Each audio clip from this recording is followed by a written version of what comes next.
कधीच अकोल्यात रात्री भेटणार नाही सुरुवातीच्या काळात, पण परिस्थिती माझ्याकडे अशी पुढ्यात वाढवून ठेवली होती साहेब की 270 गुन्हे पेंडिंग, 450 अर्ज, 57 वरिष्ठ अर्ज, 7 महिन्यात एकही रजिस्टर लिहिलेलं नाही पूर्ण.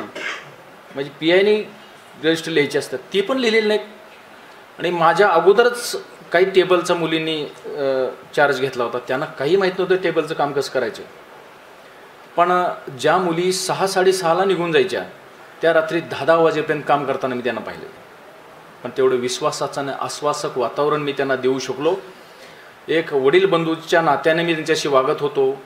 फक्त त्यांना एकच सांगितलं होतं की कामामध्ये जर चूक केली तर माफी नाही, काम सांगितलेलं वेळेत कंप्लीट करा, अडचण असेल तर मी बसलो त्यासाठी. त्यामुळे मी त्या पोलीस स्टेशनला आज अपडेट म्हणजे ह्या स्टेजला आणलेलं आहे की माझ्या बघा असं असतं की या डिव्हिजनमध्ये 6 पोलीस स्टेशन आहे. 6 पोलीस स्टेशनमध्ये एकच पोलीस स्टेशनचं 4 वरिष्ठांनी 5 वेळा इन्स्पेक्शन घेतलं. आणि हे करत असताना आज मला त्यांचंही आभार व्यक्त करतो की त्यांनी इन्स्पेक्शन माझ्या पोलीस स्टेशनचं लावलं. आणि आज अशी परिस्थिती सर 3 मायनर मिस्टेक सर म्हटलं एवढेच अपडेट करशील तू, फीडबॅक देशील IG सर. आणि पहिले लॉकअप रंगवून घेतलं. वाकचौरे साहेबांचा मी PWDचे इंजिनियर त्यांचा खूप खूप आभार आहे. त्यांनी माझा फोन गेला आणि काम सुरू करायचे. 2 चॅनल गेट बसवून घेतले. त्यामुळे आज प्रत्यक्षरित्या कुठलाही माणूस चॅनलच्या गेटला धरून आतमध्ये जाऊन बोलत नाही, तो बाहेरून त्याला बोलावं लागतं. एक रजिस्टर मेंटेन केलं की भेटायला जाणार नाही, माझी NOC असल्याशिवाय जेलरने परवानगी द्यायची. त्यामुळे भेटणाऱ्याची संख्या 90% कमी झाली.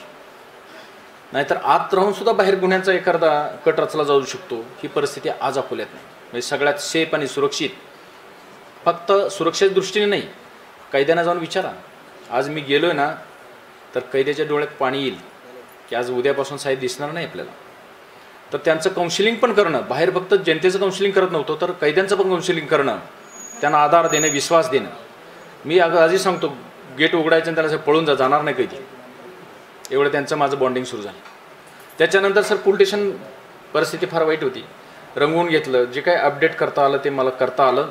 ते मी पेपर पेंडन्सी असेल त्यानंतर आता फक्त माझी एक विनंती सर्वांना सांगण्याच्या वतीने, मी काही झाडं लावलेली आहेत, मी रंगवून घेतलेले आहे. कृपया पोलीस स्टेशनला आल्यावर रंगवू नका भिंती आमच्या. कारण काय होतं मी बऱ्याचदा बघितलं सर, मी 2-4 वेळा धुवून काढल्या भिंतीनंतर. तर असं काही तुम्ही करू नका, तुमचं पोलीस स्टेशन आहे, आम्ही फक्त थोड्या दिवसाकरता पाहुणे म्हणून येत असतो. आणि मी सर्वांनी मला खूप सहकार्य केलेलं आहे.